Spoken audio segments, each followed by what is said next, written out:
Good morning, dear student. Today our topic of study is how to find the minor and cofactor of the determinant. Minor, the notation of minor is Mij. M stands for a minor and Ij stands for the position of that element.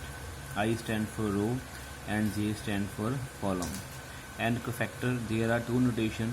In some book, cofactor are denoted by Cij and in another book some factor are denoted by Aij. It means to say these two are a notation of the cofactor. I and J similarly are the position of a row and a column. Okay, let's start the question so that you will have the clarity of the topic. Find the minor and cofactor of all the element of the determinant 2 cross 2. This is the determinant of 2 cross 2. Okay, we are having a 4 element in this determinant.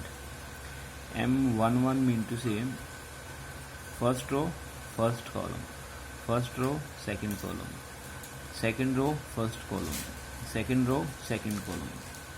आपको पता ना बेटा, journal अगर हम बात करेंगे, अगर हम लिखता हूँ स्मॉल आई जे, क्या लिखते हैं अगर हम स्मॉल आई जे, तो वो बेटा होते हैं एलिमेंट.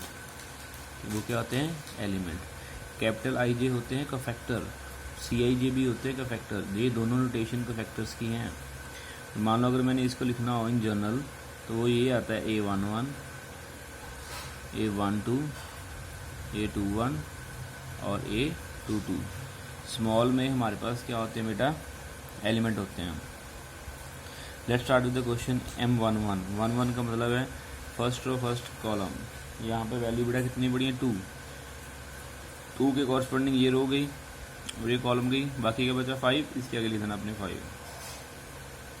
A12 का मतलब है फर्स्ट रो सेकंड कॉलम. ये वाला एलिमेंट है 12, यही है ना A12. देखो इसके कॉरस्पॉन्डिंग ये बेटा ये लाइन गई और ये कॉलम गई, क्या बचा 3. तो A12 की वैल्यू कितनी आ जाएगी? 3 आ जाएगी. नेक्स्ट M21 ये एलिमेंट है ना सेकंड रो फर्स्ट कॉलम. इसके कॉरस्पॉन्डिंग ये जाएगी लाइन और ये लाइन एलिमिनेट हो जाएगी. क्या बचा मेरे पास? -1. और लास्ट में बेटा M22 की वैल्यू कितनी है? 5 के कॉरस्पॉन्डिंग ये वाली लाइन गई और ये वाली लाइन गई. क्या बचा आपके पास? 2 और ये आ गया 2. So these are 4 minors. और बेटा कोफैक्टर और माइनस में क्या फ़र्क होता है? जो हमारे पास कोफैक्टर्स होते हैं ना, वहाँ पर बस साइन आते हैं.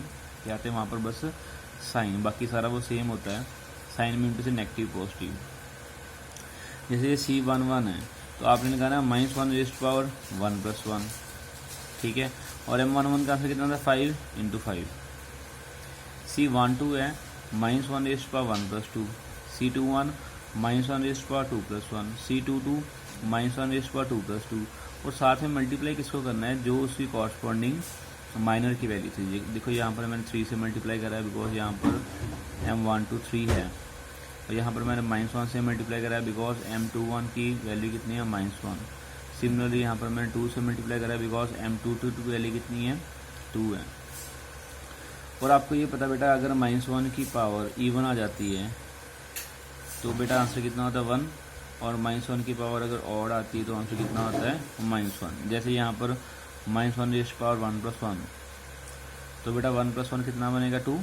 इवन आ गया तो ये 1 बन जाएगा, आंसर 5 आ गया. -1 × 1 + 3, 1 + 3 मीन टू से ऑड आएगा. 1 + 3 ऑड होता है तो ये माइनस रह जाएगा. तो -1 × 3 = -3. -1 × 2 + 1, फिर से 2 + 1 3 आएगा, ऑड वैल्यू है और ये -1 रह जाएगा. -1 × -1 में कितना आ जाएगा? 1 आ जाएगा. वही ठीक है. और लास्ट यहाँ पर -1 × 2 + 2, 2 + 2 4 बन जाएगा. ये हमारे पास इवन वैल्यू है तो ये 1 बन जाएगा. 1 × 2 = कितना आ गया? 2 आ गया. Is it okay? ये याद रखना, अगर -1 की पावर इवन है तो वो 1 बन जाता है, अगर -1 की पावर ऑड है तो वो -1 बन जाता है. पता लग गया बेटा? इसका मतलब ये है कोफैक्टर और माइनस फाइंड करने का जो प्रोसीजर है वो ऑलमोस्ट सिमिलर है. कोफैक्टर में बस हम आगे साइन का ध्यान रखते हैं कि यहाँ पर -1 आने वाला है कि +1 आने वाला है. तो हर एक के आगे बेटा आपने -1 जो उसकी वैल्यू है वो उसकी पावर डाल देनी है, तो पता लग जाएगा वो माइनस में आ रही है कि पॉजिटिव में आ रही है. एक क्वेश्चन और करते हैं 3/3 ऑर्डर का. फाइंड द माइनस रैंक का factor of the determinant this one. अब इसके पास 3 रो और 3 कॉलम है। ये देखो बेटा M11 ये एलिमेंट है M11, इसके कॉरस्पॉन्डिंग ये रो जाएगी और ये कॉलम जाएगी। बाकी क्या बचेगा 0 4 5 -7 0 4 5 -7।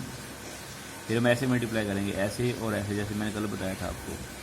तो सॉल्व करके बेटा मेरे पास आ गया -20, ठीक है। और A11 जो M11 की वैल्यू है इसको किससे मल्टीप्लाई करेंगे, -1 पावर 1 + 1।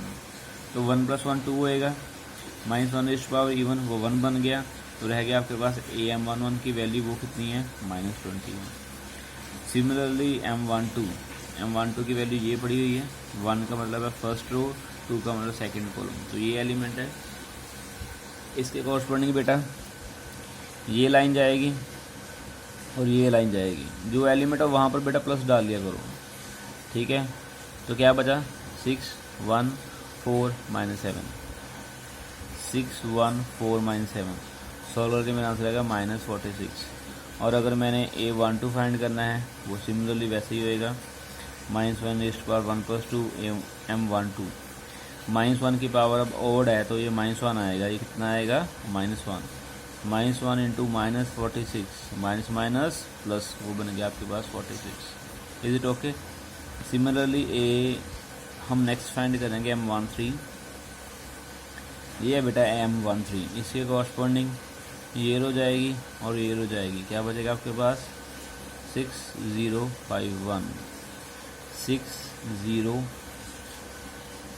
6015। इसके कॉरस्पॉन्डिंग ये रो और ये कॉलम गई 6015। तो क्रॉस मल्टीप्लाई करके कितना आंसर आ गया 30। अब A13 -1 पावर 1 + 3 ये बन गया बेटा इवन। तो सिमिलरली वही वैल्यू रह जाएगी -30। Is it okay.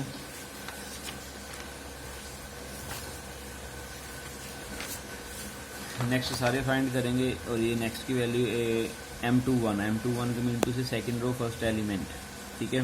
M22 second row second element. जैसे देखो सेकंड रो सेकंड एलिमेंट 0 है, 0 के कॉरस्पॉन्डिंग ये लाइन जाएगी और ये लाइन जाएगी। क्या बचेगा 2 5 1 -7 2 5 1 -7। क्रॉस मल्टीप्लाई करके आ गया -19। और A22 -1 पावर 2 + 2 इंटू M22, ठीक है जी। -1 पावर इवन आ जाएगा तो ये खत्म हो जाएगा और सिमिलरली M22 की वैल्यू पुट कर देंगे। ऐसे बेटा आपने हर एक एलिमेंट की, जितने भी हमारे पास एलिमेंट है, आपने बेटा हर एक एलिमेंट का M22 A22 M23 A23 M31 31 stand for the third row first column. ये है बेटा 31, ये है 31, ठीक है। इसके कॉरस्पॉन्डिंग ये लाइन जाएगी और ये लाइन जाएगी। क्या बचेगा आपके पास -3 5 0 4। ये देखो -3 5 0 4। ऐसे अब क्रॉस मल्टीप्लाई करोगे you will get your answer. ये 2/2 का डिटर्मिनेंट बनता है ना हर बार। तो A31 मीन्स का फैक्टर -1 पावर 3 + 1 इवन वैल्यू आ गई तो ये खत्म हो जाएगा। तो जो वैल्यू M31 की है वही रह जाएगी -12। Is it okay. सारे के सारे बेटा हमने यहाँ पर फाइंड कर लिए जितने भी है आपके पास। और लास्ट में हम लिखते हैं, कई बार पेपर में क्वेश्चन आता है फाइंड द कोफैक्टर मैट्रिक्स। तो कोफैक्टर मैट्रिक्स मीन टू से जो बड़े वाले हमने कैपिटल A फाइंड करे हैं, A11 A12 A13 A21 A22 A23 A31 A32 and A33। जो वैल्यू मेरे पीछे सभी वैल्यू आई ना कोफैक्टर्स की कैपिटल A की, वो सारी वैल्यू मैं यहाँ पर पुट कर दूंगा। This is value of cofactor matrix का मतलब है कैपिटल में आंसर आएगा सभी का, ठीक है। A11 A12 A13 A21 A22 A23 A31 A32 and A33। और इन सभी की जो वैल्यू है मैं वो पुट कर दूंगा turn by turn. I get my cofactor matrix. समझ लग गया बेटा। तो ये क्वेश्चन इंपॉर्टेंट है, find the cofactor matrix. Cofactor matrix कैसे फाइंड करते हैं, कोफैक्टर मैट्रिक्स कैसे फाइंड करते हैं बेटा, हम अकेले के लिए एलिमेंट करके फैक्टर की वैल्यू फाइंड करते हैं और उसको बाद में ऐसे एक मैट्रिक्स बना लेते हैं, that is called cofactor matrix, ठीक है। इसको बेटा क्वेश्चन को जो मैंने आपके करवाया है अभी क्वेश्चन वीडियो में आपने लिख कर करना है। और अगर आपको समझ लगे ठीक है, नहीं तो डाउट्स करेंगे, एक क्वेश्चन मैं आपको और करवा दूंगा, मेरे को बता देना कि वी नीड 1 क्वेश्चन मोर या 2 question more of this topic, ठीक है, तो हम कर लेंगे बेटा next time. Okay, thank you.